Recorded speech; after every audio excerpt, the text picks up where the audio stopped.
la ñuy proposé donc loolu dañ leen ciy jaajëfal di wax ni xanaa ñu leen di encouragé wax leen ñu dem ba aussi biscuit yooyu ñu proposé mu am partie bu am solo buy jóge ci dugub bi maïs bi li nga xamante ne nag fii lañ ko béyee Sénégal ndax loolu moo ñuy dimbali ñu valoriser suñu céréales yi waaye aussi suñu produits locaux yi. ba président de la République joxe woon ndigal wax ni nañu béy nañu produire te di consommer local te boo déggee produire ak consommer local il faut yu initiative yu mel nii moom mooy tax loolu mën a am ndax tey jii FKS li muy jël ci gerte bi dana gën a encourager béykat yi ndax danañ gën a am débouché dootuñu nekk rek di exporter suñu gerte noonu waaye xam nañ ni au niveau local déjà mën nañ ko transformer te loolu moom dañ leen di si jaajëfal di leen ci gën a encourager di leen di wax ni gouvernement du Sénégal mu ngi seen wet rawatina ministère du commerce.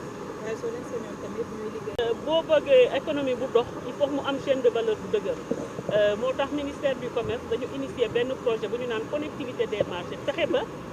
différents marchés ñu mën a lëkkaloo waaye fexe ba entreprise yu ndaw yi mën a lëkkaloo ak entreprise yu mag yi ñu mën leen a xëcc valoriser leen ndax xam nga entreprise bu mag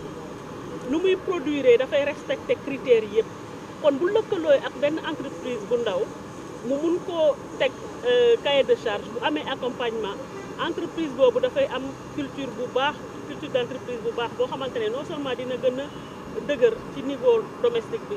waaye buy jaay produit am bi mbitimu réew dana mën a méngoo ak li nga xamante ne moom mooy charte yi nekk mbitimu réew loolu mooy tax entreprise boobu day gën a mën a taxaw au niveau international kon ñu ngi leen ciy woo di leen di wax ni loolu mooy ambition ministère du commerce bëgg nañu ñoom tamit ñu dugal ci seen loxo bu baax a baax bu ko defee mu nekk loo xamante ne dafay jural njëriñ askan bi yëpp. mu mel ni rek jàpp nga ne. xam nga loolu la ñu wax rek sànq xam nga bu ñu waxee produire et consommer local c'est pour xam nga booy consommer local donc production bi dafay gën a am débouché bu amee débouché plus de débouché pour day gën a sawar créer plus d'emploi donc day am lu ñuy naan benn cercle vertueux moo tax ñuy insister ne nañu produire te consommer local waaye nag loolu yëpp day aaju ci liggéey de qualité te liggéey boobu la FKS nekk di def ñu bëggoon tamit mu gën cee jàppale entreprise yi nga xamante ne gën naa néew doole avec accompagnement ministère du commerce bu ko defee mu doon njëriñ pour ñëpp.